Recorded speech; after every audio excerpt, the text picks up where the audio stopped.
Trace, Hotkey I, can be used to turn baselines into internal lines by selecting them and hitting Enter on your keyboard. If you hold Shift and select multiple lines at once, you can create connected segments or closed internal shapes. Remove any unwanted baselines by selecting and hitting Delete on your keyboard.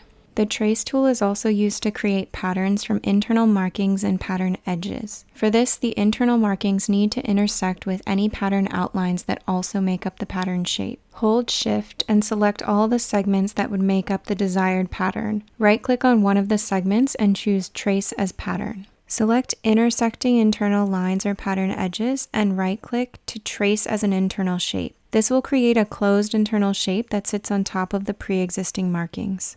Select pattern segments and right-click to trace as internal lines or shapes. This will create internal lines that sit on top of the pattern edge and allow you to move that shape around, copy-paste, or copy-mirror-paste it onto other patterns for reference. With the Trace tool, you can also select a segment, right-click, and trace as a point of measure. This will add the segment's measurement to your POM list in the object browser, where you can name it. You can hold Shift and select multiple contiguous segments like an armhole or a sleeve cap. This does not work with internal lines, but will create separate POMs for each line. When right-clicking on an internal line with the Trace tool, it will also give you the option to cut or cut and sew.